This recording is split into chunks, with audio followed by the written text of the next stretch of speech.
Oi cinéfilos, meu nome é Caroline e bem-vindos a mais um vídeo do Assista um Filme. E no vídeo de hoje, depois de muito tempo, eu acho que desde abril eu não fazia esse quadro, né, até porque o canal tava meio parado, eu vim trazer os melhores filmes assistidos durante o mês de junho. Junho foi um mês um pouco incomum, né, assim como maio e também um pouco como abril. Se vocês assistiram o último vídeo do canal, que eu vou deixar aqui linkado, eu tava finalizando o meu TCC, então eu tava completamente focada nisso.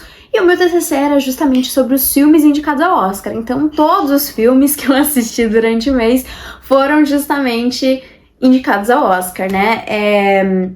Vou falar que esses últimos não foram a melhor seleção de todas, esses últimos filmes assistidos em junho, mas foram o que sobrou. E também eu só assisti filme até o dia 16 desse mês, justamente porque eu tava na correria e eram os filmes que faltavam assistir para conseguir concluir o meu trabalho, né?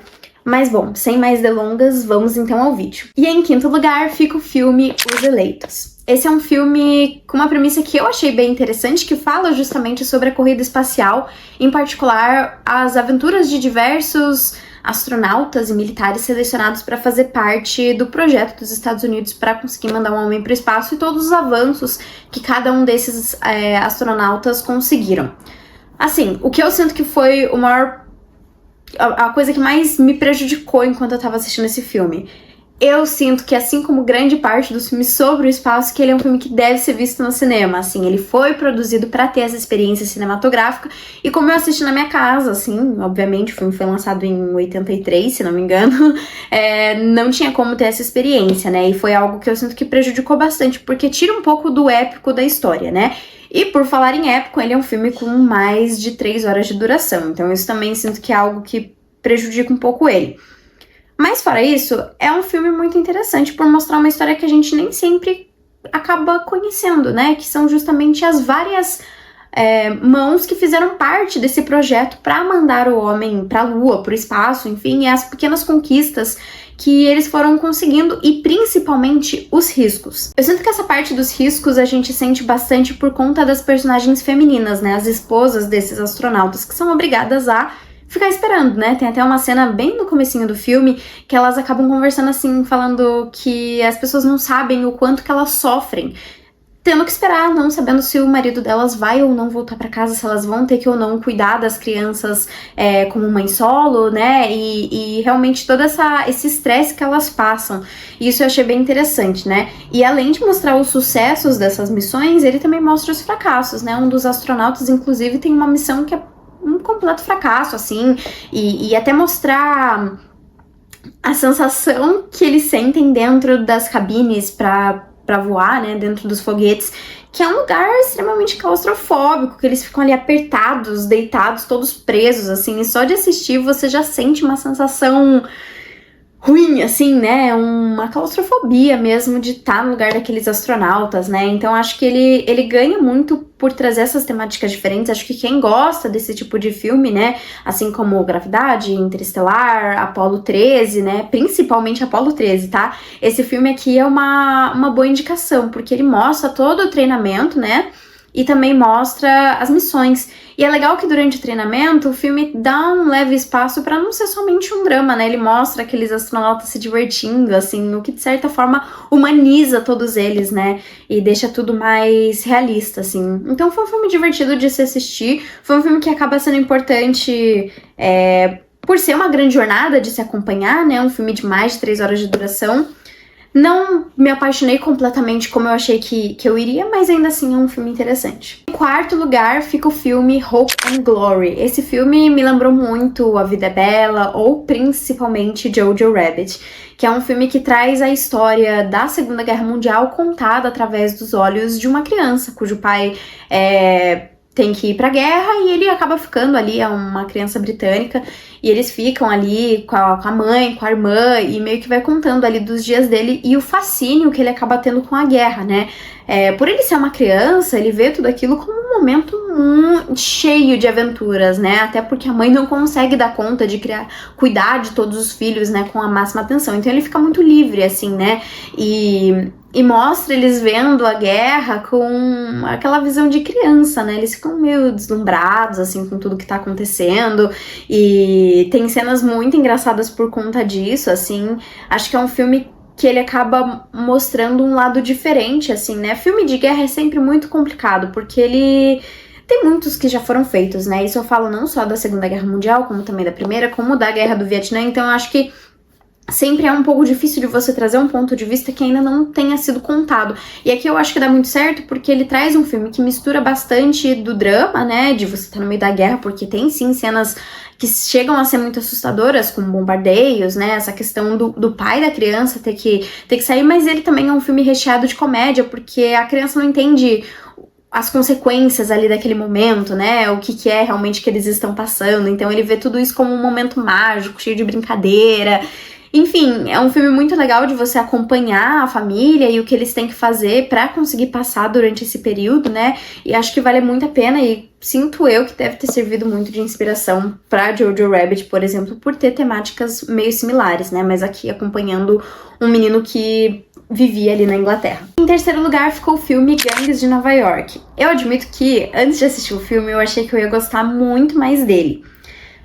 Mas não acabou, eu achei que ia se tornar, até pelo nome, né, que eu sempre achei muito interessante, que ia se tornar um dos meus filmes favoritos do diretor, e não foi o caso, mas ainda assim é um bom filme, até porque tem como ele não ser, né, protagonizado pelo Daniel Day-Lewis e pelo Leonardo DiCaprio, eu acho que é praticamente impossível, né.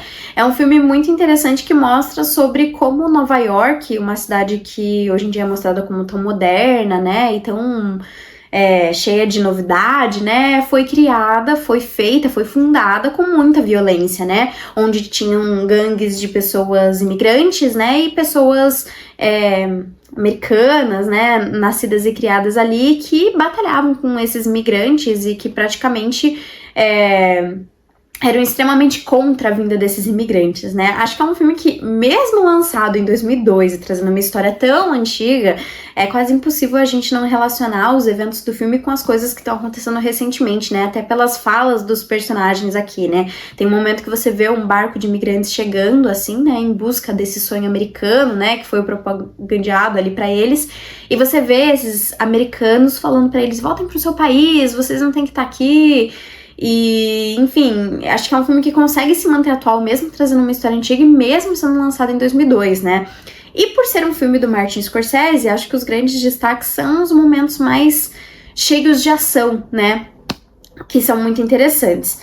E também, uma coisa que eu gosto muito, né, sobre o que se trata a história de gangues de Nova York. Você tem duas gangues, né, a gangue do Daniel Day-Lewis e a gangue do Liam Neeson, que é o pai do Leonardo DiCaprio aqui dentro da história. E essa gangue do Liam Neeson basicamente morre e o Leonardo DiCaprio consegue fugir. E aí ele volta e se infiltra na gangue do Daniel Day-Lewis pra conseguir acabar com a gangue dele, né, acabar com ele, se vingar pelo pai dele, né. Só que conforme ele vai entrando mais ali dentro, ele acaba sentindo uma admiração gigantesca pelo personagem do Daniel Day-Lewis, o que acaba tendo um conflito moral ali dentro dele, que é muito interessante dentro da história. Qual foi a minha principal crítica que eu sinto nesse filme? Ele é muito legal até o terço final dele, onde meio que as coisas são reveladas, e a partir daí, não sei, assim, o que tava me deixando interessante pra mim era a tensão, era essa coisa de, nossa, o que será que o Leonardo DiCaprio vai fazer, né, agora que ele tá aqui dentro, e ele meio que acaba tendo esses sentimentos conflituosos, né, se ele quer se vingar do cara que matou o pai dele, mas ao mesmo tempo ele começa a sentir uma admiração pelo cara, né, e aí quando tudo é revelado, pra mim só ficou, não sei, meio sem graça, assim, então eu não amei profundamente, mas acho que é um filme bom, né? Não tem como não ser. Dirigido pelo Martin Scorsese, protagonizado por esses dois grandes atores. Acho que é um daqueles típicos filmes que não dá pra dar errado. Então, por isso que ele fica aqui nesse terceiro lugar. E em segundo lugar, pra mim, ficou o filme On Golden Pound. É um filme protagonizado pelo Henry Fonda e pela Katharine Hepburn. E, assim, foi uma grande surpresa pra mim. Eu realmente não esperava que eu fosse gostar tanto, assim, desse filme. Ele tem uma vibe bem sessão da tarde, né? Ele conta sobre um conflito familiar ali, principalmente entre o pai, Henry Fonda, e a sua filha, a Jane Fonda, né? Então é muito legal que eles trazem essa questão de família, ainda trazendo um pai e uma filha que são atores, né? E E, putz, foi um filme que me pegou muito, assim, porque ele é um filme muito gostoso de se acompanhar, apesar de trazer esse conflito, né, de gerações, esse conflito familiar, ele é um filme muito gostoso, assim, as piadas são muito divertidas, os personagens, principalmente, né, interpretados por esses dois grandes atores. A Katharine Hepburn aqui dentro, pra mim, ela tá apaixonante, assim, porque ela é muito divertida, ela traz essa avó meio moderna, assim, e ela faz um monte de piada, e ela é super rápida, assim, então ela te prende atenção e você quer ver mais cenas dela, né? Já o Henry Fonda, ele interpreta um idoso, assim, que meio que tá se recusando a envelhecer, né? Ele tá meio que tentando lidar com perder a memória, esquecer das coisas, e ele é mais fechado, assim, um pouco mais amargurado, mas traz um contraste muito bom com a Katharine Hepburn. E, enfim, foi um filme muito divertido que mostra tentar consertar esse conflito, né, que é causado também pelo envelhecimento, pela essa diferença geracional, por serem dois personagens, né, aqui a personagem da Jane Fonda e do Henry Fonda, com personalidades muito diferentes e que muitas vezes não se entendem, né, é uma família em que o pai, ele não consegue entender muito bem a filha cresce também não conseguindo entender muito o pai, achando que ele não gosta dela, né, e, enfim, acho que é um filme muito gostoso de assistir, então acho que fica aqui minha recomendação pra quem não assistiu, é um filme que super vale a pena. E por fim, em primeiríssimo lugar, e também foi uma grande surpresa pra mim, ficou o filme In the Name of the Father. Esse é um filme que eu enrolei por muito tempo, porque ele é um filme mais comprido, ele tem suas 2 horas e meia de duração, assim, mas eu fiquei muito intrigada quando eu assisti, me prendeu com muita facilidade do começo até o fim. É um filme que traz uma história verdadeira de um grupo de jovens irlandeses que acaba sendo preso com acusações falsas pelo governo britânico ali na época da briga da Irlanda com a Inglaterra. E esses jovens passam anos na prisão ali e mostra essa vivência deles ali na prisão, né? Inclusive, falei do Daniel Day-Lewis em Gangue de Nova York, e aqui novamente é outro filme protagonizado por ele, né? E aqui ele interpreta esse jovem dos anos 70, que não liga pra nada, e ele sai da Irlanda pra ir morar com a tia na Inglaterra, né? Mas ele meio que, assim, não tem grandes pensamentos do futuro, ele é muito paz e amor. E aí, em determinado momento, ele tá apenas no lugar errado, na hora errada, e ele acaba sendo preso, assim. E é muito indignante essa história, porque além dela ser verdadeira e a gente ficar indignado com isso, né? Mas, ao mesmo tempo, além desses jovens serem presos, né? Também são presos a família do personagem do Daniel Day-Lewis. Então, o pai dele é preso, a tia dele, os primos de 14, 12 anos de idade são presos também. Então, enfim, isso acaba indignando a gente como eles foram usados como uma cortina de fumaça, assim, né? Alguém só ali pra punir e os verdadeiros culpados, eles não estavam interessados em encontrar, né? Eles só precisavam de alguém ali pra ser punido, pra mostrar ali pras outras pessoas, né? Foi um julgamento muito midiático, assim, né? Então a mídia se envolveu muito e ao longo da história a gente vê esse personagem do Daniel Day-Lewis passando por uma grande mudança, né? Indo de um jovem muito inconsequente, né? Até quando ele entra na prisão, ele fica muito tempo de brincadeira, né, fazendo coisas erradas, se juntando com pessoas erradas ali dentro, até que em determinado momento ele passa a finalmente escutar o pai dele, que tá ali em busca de justiça por eles, que passa a tentar usar a mídia a favor deles, né, a trazer essa coisa de que eles foram culpados por algo que eles não cometeram, né, enfim, é um filme que me prendeu com muita facilidade, até por não só trazer um assunto que é verdadeiro, e assustador, né? Porque imagine você ser preso por algo que você nem sequer cometeu e você ser obrigado a confessar isso, né? E as pessoas não te escutarem, assim, acho que ele é um filme que pra mim me causou muita angústia, porque você via aqueles personagens falando assim, eu não fiz isso, e os policiais não acreditavam, né? Então, acho que pra mim ele me pareceu muito vívido por conta disso, mas também porque eu acho que ele consegue manter um tom muito bom de não passar da linha do pesado. É uma história assustadora, lógico, é uma história terrível, assim, mas ele não te pesa, não chega no final e você fica pesado, assim, com a história. Eu acho que ele consegue se manter num nível leve, principalmente por conta desse personagem do Daniel Day-Lewis, que apesar de inconsequente, ele traz ótimos momentos ali dentro da história, né? E, enfim, foi um filme que me surpreendeu muito, eu realmente não esperava que eu fosse gostar dele tanto assim, né?